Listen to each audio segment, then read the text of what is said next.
गुरु विष्णु गुरुदेवो महेश्वरा गुरु साक्षात् परब्रह्म तस्मै श्री गुरुवे नमः। आज हम आगे का पाठ आरंभ करते हैं। गोकर्ण ने धुंधकारी की मृत्यु का समाचार सुना। वह गया जी गया और उसने वहां धुंधकारी का श्राद्ध किया। गया श्राद्ध श्रेष्ठ है, वहाँ श्री विष्णुपाद हैं। इसकी कथा इस प्रकार है। गयासुर नाम का एक राक्षस था जिसने तप करके ब्रह्मा जी को प्रसन्न किया। ब्रह्मा जी ने वर मांगने को कहा।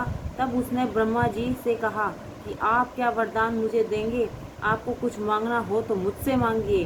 उसकी तपस्या से देवता भी भयभीत हो गए कि यह असुर कैसे मरेगा। ब्रह्मा जी ने सोचा कि इसके शरीर पर दीर्घ काल तक यज्ञ कराने पर ही वह मरेगा। अतः ब्रह्मा जी ने यज्ञ के लिए उसका शरीर ही मांगा। यज्ञ कुंड उसकी छाती पर बनाया गया। 100 वर्ष तक यज्ञ चलता रहा और फिर भी गयासुर नहीं मरा। यज्ञ की पूर्ण आहुति होने पर वह उठने लगा। ब्रह्मा जी चिंतातुर हुए। ब्रह्मा जी भयभीत हुए। उन्होंने भगवान का स्मरण किया। उन्होंने श्री नारायण का ध्यान किया। श्री नारायण भगवान प्रकट हुए और गयासुर की छाती पर दोनों चरण रखे। गयासुर ने मरते समय भगवान से वर मांगा कि इस गया तीर्थ में जो कोई श्राद्ध करे उसका पितृगण सद्गति प्राप्त करें। भगवान ने उसे वर दिया कि जो तेरे शरीर पर पिंडदान करेगा उसके पितरों की मुक्ति होगी। भगवान ने गयासुर को भी मुक्ति दी। भगवान के वरदान के कारण गया जी ने पितृ श्राद्ध कराने वाले पितरों की मुक्ति होती है। गोकर्ण बाद में अपने घर को लौटा। रात में उसने किसी के रोने की आवाज़ सुनी। गोकर्ण ने पूछा कि तू कौन है? तेरी ऐसी दशा क्यों हुई? तू भूत है, पिशाच है या राक्षस है? प्रेत ने कहा, मैं तुम्हारा भाई धुंधकारी हूँ। बहुत पाप करने के कारण मेरी ये हालत हुई है। मुझे प्रेत योनि मिली है। गोकर्ण ने पूछा, तेरे लिए मैंने गया में पिंडदान किया, फिर भी तू प्रेत योनि से मुक्त क्यों नहीं हुआ? प्रेत ने कहा, चाहे कितने भी गया श्राद्ध करो फिर भी मुझे मुक्ति नहीं मिलेगी। केवल श्राद्ध मात्र मेरा उद्धार नहीं कर सकता। गोकर्ण ने पूछा, तुझे सद्गति कैसे मिलेगी? क्या करूं? फिर सोचकर कहता है कि मैं कल सूर्य नारायण से पूछूंगा। दूसरे दिन गोकर्ण ने सूर्य नारायण को अर्घ दिया और उनसे कहा, महाराज जरा रुकिए। सूर्य नारायण ने पूछा, क्या काम है मेरा? गोकर्ण ने कहा कि मेरा भाई के उद्धार का कोई उपाय बताइए। सूर्य नारायण ने कहा, अपने भाई को सद्गति दिलाने की इच्छा हो तो भागवत की विधि पूर्वक कथा कर। श्राद्ध से जिस आत्मा की मुक्ति नहीं होती है उसे भागवत मुक्त करता है। भागवत शास्त्र मुक्ति शास्त्र है। भागवत से मुक्ति मिलती है। धुंधकारी को पाप से मुक्त कराने के लिए गोकर्ण ने भागवत सप्ताह का आयोजन किया। धुंधकारी वहां आया किंतु उसे बैठने के लिए जगह नहीं मिली तो 7 गांठ वाले बांस में वह प्रविष्ट हुआ।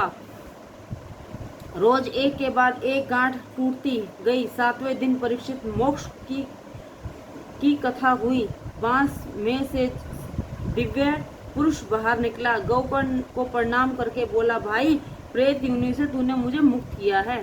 बांस में अर्थात वासनाओं में धुंधकारी रहा था। बांस की 7 गांठ अर्थात वासनाओं की 7 गांठ थी। वासना की ही पूर्वजन्म का कारण है। अतः वासना को नष्ट करो। वासना पर विजय पाना ही सुखी होने का उपाय है, मार्ग है। मनुष्य मोह को नहीं छोड़ सकता। वासना अर्थात आसक्ति 7 प्रकार की होती हैं। नारी की आसक्ति, पति पत्नी की आसक्ति, पुत्र की आसक्ति, पिता पुत्र की आसक्ति, वैश्विक आसक्ति, द्रव्य की आसक्ति, कुटुंब की आसक्ति, घर बार की आसक्ति, गांव की आसक्ति। इन सभी आसक्तियों का त्याग करो। शास्त्र में काम, क्रोध, लोभ, मोह, मद, मत्सर और अविद्या और 7 गांठ कहा गया है। इनमें जीव बंधा हुआ है, जिससे मुक्त करने का प्रयत्न करना है। वास वासना का रूप है। जीव वासनाओं में फंसा है। वासना से ही जीव में जीव भाव आया है। वह निष्काम से सकाम बना। वासनाओं की ग्रंथियों जब तक न छूटे तब तक जीव भाव निर्मल नहीं होता। धुंधकारी को प्रेत योनि की प्राप्ति और श्री भागवत कथा से उसका प्रेत योनि से उद्धार। श्री भागवत की कथा के श्रवण से वासना ही हरेक ग्रंथि टूटती है। भागवत कथा से ये ग्रंथियां टूटती हैं। प्रभु से प्रेम बड़े ही आसक्ति की ग्रंथियां टूटने लगें। श्री भगवान के नाम का जाप करेंगे और वही एक सत्य है ऐसा मानकर उसका नित्य स्मरण करेंगे तो वासनाओं की ग्रंथियां छूट जाएंगी। ज्ञान और वैराग्य को पुष्ट करने के लिए यह भागवत कथा है। परमात्मा के चरणों से आसरा लेकर महापापी धुंधकारी देवता जैसे बना। धुंधकारी कहता है कि इस कथा से ही मेरे जैसे पापी को परम गति प्राप्त हुई है। धुंधकारी को लेने के लिए पार्षद विमान लेकर आए। गोकर्ण ने पार्षद से पूछा, केवल धुंधकारी को लेने के लिए विमान को क्यों लाए और किसी को लेने के लिए क्यों नहीं? पार्षद कहता है कि वह धुंधकारी एक आसन पर बैठता था, अनशन करता था और रोज कथा का मनन करता था। प्रभु के चरणों में मन में निवास करना ही उपवास है। उपवास के समय कुछ भी खाने पर पूर्ण उपवास नहीं होता। कथा सुनकर केवल धुंधकारी को ही मुक्ति क्यों मिली? कथा धुंधकारी की ही तरह सुननी चाहिए। उसने कथा का मनन और निधि ध्यान किया, उससे मुक्ति मिली। श्रवण, मनन और निधि ध्यान से ज्ञान दृढ़ होता है। बिना दृढ़ता के ज्ञान व्यर्थ है। उसी भक्ति की लापरवाही से किया गया श्रवण भी व्यर्थ ही है। संदेहयुक्त मंत्र व्यर्थ है। व्यग्रचित से किए गए जप का भी कोई फल नहीं मिलता। सबके प्रतीत हुई कि धुंधकारी की तरह हमने कथा सुनी नहीं, अतः हमें उस जैसी गति नहीं मिली। कथा का मनन करें तो वह उत्तम तो है ही, परंतु मनन करें तो लाभ भी है। इसके पश्चात गोकर्ण ने श्रवण मास में दूसरी बार कथा कराई और सबका उद्धार हुआ। उस समय महारानी भक्ति वहां प्रकट हुई। ज्ञान और वैराग्य के साथ भक्ति बढ़े तो मुक्ति मिले। गोकर्ण ने सभा मंडल में भगवान प्रकट हुए। उन्होंने गोकर्ण से कहा कि तुम्हारे कथा कीर्तन से प्रसन्न हुआ हूँ, तुम कोई वरदान मांगो। उस समय संतन कुमार कहते हैं कि जो मनुष्य श्री कृष्ण की कथा करे, कीर्तन करे, ऐसे वैष्णव भक्त के हृदय में आप विराजमान हो, सबको सद्गति मिले।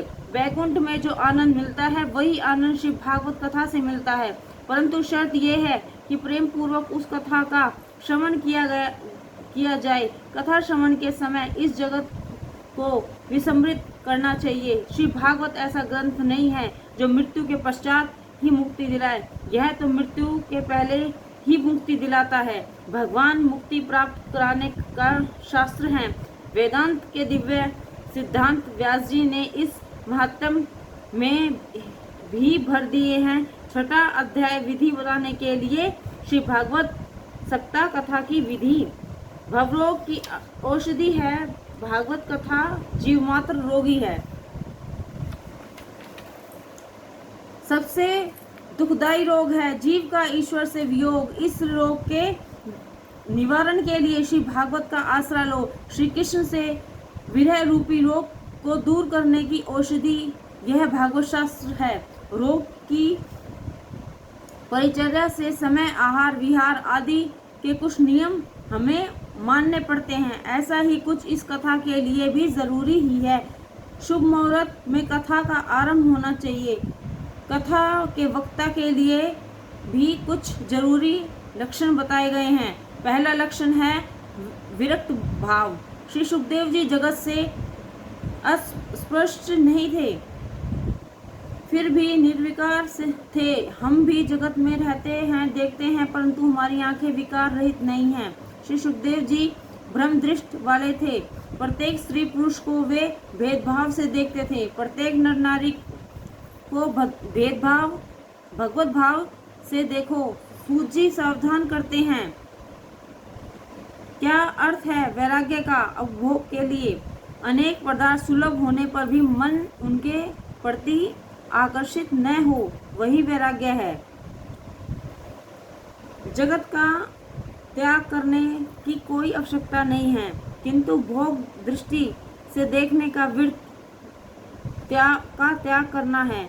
अपनी विकारी दृष्टि को बदलना। जगत को काम दृष्टि से, भोग दृष्टि से मत देखो। जब तक दृष्टि का दोष नहीं जाता, तब तक अपनी दृष्टि देव दृष्टि नहीं होगी। उपदेशकर्ता ब्राह्मण अर्थात ब्रह्म होना चाहिए। वह धीर, गंभीर और दृष्टांत कौशल होना चाहिए। वक्ता अति निष्प्रिय भी होना चाहिए। द्रव्य का मोह तो छूट जाता है, परंतु कीर्ति का मोह छोड़ना बड़ा कठिन कार्य है। जब कीर्ति का मोह रखता ही है, जो मनुष्य कीर्ति के मोह में फंसा हुआ है, वह भक्ति नहीं कर सकता। भागवत भगवान का साक्षात स्वरूप है। श्री भगवान का वांडमय स्वरूप है। वेदांत में अधिकारी की अच्छी चर्चा की गई है। सबको वेदांत का अधिकार नहीं है। नित्य वस्तु विवेक क्षमदादि विराग बिना वेदांत अधिकार प्राप्त नहीं है हो सकता। वेदों के 3 विभाग किए गए हैं, कर्म कांड, ज्ञान कांड, उपासना कांड। उसी प्रकार उनके अधिकारी भी निश्चित किए गए हैं। भागवत हर किसी के लिए। भागवत का आश्रय लोगे तो भागवत तुम्हें भगवान की गोद में बिठलाएगी। वह तुम्हें निर्भय और निसंदेह करेगी। भागवत 8 प्रकृति के 8 और 9 ईश्वर अथवा पूर्णतः हुई। 9वां अंग पूर्णदर्शी खानपान, व्यवहार, पत्र लेखन आदि सभी कार्यों की विधियां भागवत में बताई गई हैं। एक इसी ग्रंथ का अवलंबन करने से भी सभी प्रकार का ज्ञान प्राप्त होगा।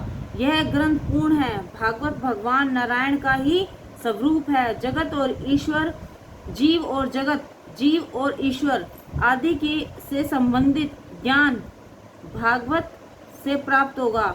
भगवान ही के साथ विवाह करो और औरों को भी विवाह करवाओ। तुलसी राधा रानी का स्वरूप है। तुलसी विवाह का अर्थ है अपना भगवान के साथ विवाह संबंध। चतुर्मास में संयम और तप करने के पश्चात ही तुलसी विवाह हो सकता है। संयम का पालन करें, तप करोगे तो ईश्वर मिलेंगे। आत्मा का तो धर्म है प्रभु के सम्मुख जाना। हरे नमः, हरे नमः, हरे नमः। भागवत हमें क्या सिखाती है? भागवत हमें अपने काम, क्रोध, लोभ सबसे मुक्त होकर जीना सिखाती है।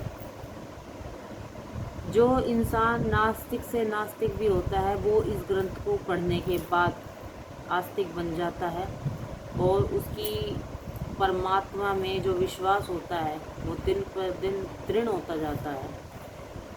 और